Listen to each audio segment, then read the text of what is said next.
What is going on, y'all, man? I hope you guys are having a blessed day. Now, I just want to say, you guys saw that from the title, it's a Mad60HE, a keyboard review. But before that, it's not really relative to the video, but please, check y'all Facebook Marketplace. If you guys are looking to build a budget computer, Facebook Marketplace is like the best place to start. I said it before, I build computers on the side and then I sell it. Bro, check out this 2070 Super I found for 130 bucks. It comes in the original box, and I don't know how well you guys can see it on camera. It is in like mint condition. It is so nice and clean, and it is fully functional. $130, you can't go wrong with it. Okay, now it's time for the video itself, the Mad60HE. Now this is a keyboard that on the tech side of YouTube and TikTok and Instagram, whatever, went really famous, or went viral, I should say. But the reason it went viral is because people are calling it the Wooting Clone. For those of you guys who don't know, the Wooting is like considered like the best keyboard for gaming, and I'm going to explain why in a little bit. But first, I want to talk about this keyboard. But this is it, the Mad60HE, and I'll do an unboxing. But the reason this video took so long to make is because this comes from China. Now, the reason this keyboard is so famous is because of its price to performance.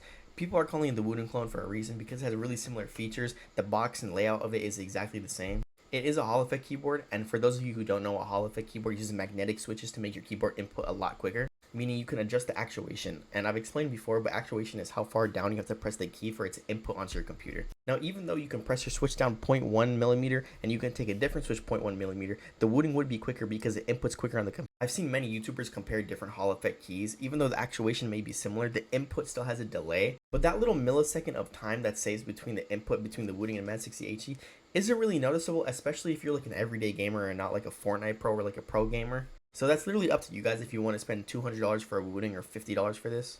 The cool thing about the Mad60HE is it comes in different forms, right? It comes in different like types of keyboards. There's a 60 and a 68. There's the 8K polling rates, there's the 1K polling rates, there's the 0.1 actuation point, there's the 0.08 actuation point. On AliExpress, there's literally like 8 different options you can click. So initially I went with the 8K polling rate. Now obviously 8K polling rate sounds super good, but after around 2K polling rate, you start experiencing diminishing returns. Like you're not going to see 8K. Well, even though you guys are not going to see 8K or feel it, it's really hard on your computer. So a lot of people don't have the hardware for it. So like I said, initially off AliExpress, I spent $50-ish to get the 8K polling rate edition just to try it and see if it is true 8K polling rate. It took 2 months and they never sent it. So I got this one off Amazon for $10 more. It's the 1K polling rate, but like I said, who cares? Now, it's really weird when you're buying a keyboard like this because it's kind of odd. Like, is the marketed switch really 0.1? Is the marketed 8K polling rates really 8K? It almost seems too good to be true, so there has to be something wrong with it. So we're going to get into the pros and the cons. Like I said, my experience shopping off AliExpress kind of sucked. There are a million different options and different sellers for this keyboard,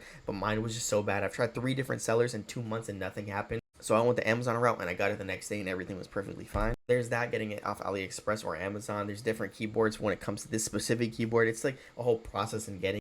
I also did get unlucky because me and my cousin bought the same exact keyboard from the same seller at the exact same time, and his arrived within 3 weeks and mine just never shipped at all. But yeah, let's get to unboxing. Okay, so here's the box. Now my computer is on the back because we are going to do some testing, so I just figured leave it on. But here we go. So the Mad60HE. Now I don't know if you guys have seen a Wooting unboxing, but go ahead and watch when it come back to me. This is like the exact same layout. It's kind of sketchy, but let's open it up. So when you open up, you see Mad Lions Mad60HE. This is like identical to how the Wooting is boxed. It's kind of crazy. So I understand people calling it the Wooting killer, especially with similar effects. So in the box, it comes with the keyboard itself. It comes with, what is this? It comes with a Chinese pamphlet, so this is useless. It comes with this switch and keycap puller, which I guess this is cool, but this is like really cheap. It comes with this like, this attaches to the side of the keyboard, very similar to the Wooting. Like it attaches to the side. I'll attach it in a little bit. And it comes with a USB-C. Now as for the keyboard itself, here it is. Oh, it sounds nice. Now, I will do a sound test and everything, but first impressions, it feels very light and cheap, especially in compared to a Wooting. I have held one before. This feels infinitely lighter. Something I noticed off the bat is the stabilizers for these keys are really good. Something you notice in cheap keyboards is when you press a spacebar, you can hear the stabilizers, but this one sounds pretty good. I'll definitely do a sound test in a little bit, but yeah, so the case is very cheap. Down here, it says Mad Lions. On the Wooting keyboards, it says Wooting, so this is definitely a clone. While the keyboard does feel light, it doesn't feel necessarily super cheap. Like I said, the stabilizers are good, the sound is good, so it definitely has a little bit of care when it comes to making it. You can tell it's not expensive, if that makes sense. Now, I don't really like light keyboards, especially when you can feel that it's a bit cheap. I got a Tofu Redux case, the one that fits for the Wooting. This actually fits like perfectly like within it. So I got one. I'm going to make a whole video of me case swapping this keyboard and do so and so. But for right now, this will definitely do. So yeah, let's get into the sound test really quick.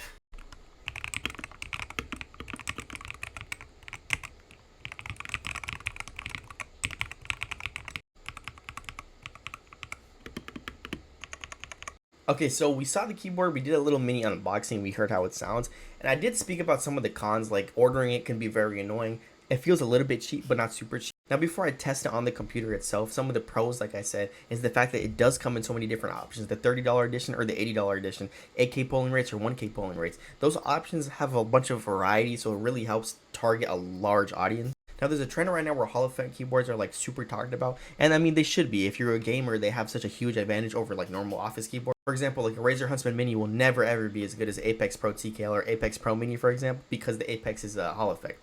Now we're on the computer, we're testing the Mad60HE. Now so far it has a really good typing feel, but one of the biggest pros I forgot to talk about is the fact that it has a web-based driver. But depending on how you look at it, it could be a con, because if this website for any reason crashes or goes down, then you lose your driver support, or your software support I should say. But let's take a look at it. So let's go ahead and add new equipment and click connect. Okay, so here we have the keyboard and it got fully detected and everything. So like I said earlier, it's a Hall effect keyboard, which means I can adjust the actuation, so how far down I have to press the key. It also has rapid trigger. Rapid trigger helps reset the keys so that you don't over input keys. Now outside of the Hall effect, let me just give an entire mini breakdown of like how this website works. So in the first area, we have change key settings. This can change the function of each key and what you want to do. The lighting settings, obviously we have the RGB. Performance, this is the fast trigger mode, the snap tap, the trigger travel, everything for Hall effect keyboards. This is DKS. It helps have multiple inputs per key. So I just updated the keyboard, and now that I've updated it, I just now saw it has an SOCD feature. Now SOCD is something that makes the Wooting stand out above all other keyboards, because not every Hall effect has this. A quick breakdown of what SOCD is let's say you're pressing A and D in like Counter-Strike or Valorant to go left and right. If you press A and you press D, it prevents A from firing again. Now, articulating SOCD is kind of hard other than just seeing it. If you guys look up SOCD in like Valorant or CSGO, then it's like a huge advantage, you'll see it. Pretty much it helps A and D or whatever you set the button to allow to overlap each other and input the key without the other key being fully up, if that makes sense. The RGB on this keyboard also looks pretty decent, I can't lie, but after we case swap it, hopefully it still shines through. We went over the firmware, we went over the update, we went over the SOCD, the rapid trigger, the Hall effect, everything about this keyboard and the firmware. Now let me actually get into a game. My favorite game to test things, like whether it's a computer or a keyboard, is Fortnite. Okay, so here we are in a Fortnite creative map. Now, I just want to preface this by saying I don't really use 60% keyboards because I have really, really big hands, as you guys can see. So I might not be the best builder right now, but let's go ahead and try it. It does feel already like snappy and responsive, better than the All F75 Pro. But yeah, let's get into building real quick.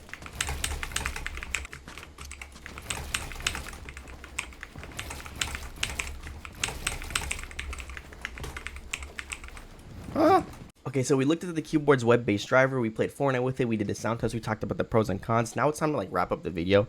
My final thoughts are that when I was playing Fortnite a little bit, please ignore how bad that building was, but the keyboard does feel good. It feels way better than the All F75 Pro and the RK81 I did like a mini review on. Now the web-based driver is like a pro and a con to me, because it's like one less thing you have to download on your computer, but if that website gets shut down or like destroyed in any way, it's like that's like a negative. I really like the keyboard sound. It doesn't sound cheap like a lot of keyboards in this price range do. The Hall effect, rapid trigger, and SOCD functions are great, and I didn't have any problems with it. Now next week I am going to open up the keyboard, do a case swap, and look at the insides and the switches and everything. This is kind of like a basic overline dead review of it. But yeah, here it is, the Wooting Clone, the Mad60HE. Would I recommend this? So far, yeah, I would say so. If you're on a super small budget, there's a lot of keyboards at this price range that are like terrible, and a lot of keyboards at this price range that are like better. Now, like I said earlier, even the Hall effect keys can have the same 0.1 actuation. They input a little different, but that little negligible input, unless you're like a pro gamer, it doesn't matter. So this has a good feel. If you like 60s, I'd say go for it. There's a good aftermarket support. Like I said, I'm gonna do a case swap of it, but yeah, the keyboard seems pretty decent. So stay tuned for next week's video. I have a really nice case and keys I'm gonna throw into it, make it look really, really nice and give it my own personal touch. But yeah, until then, I'll see y'all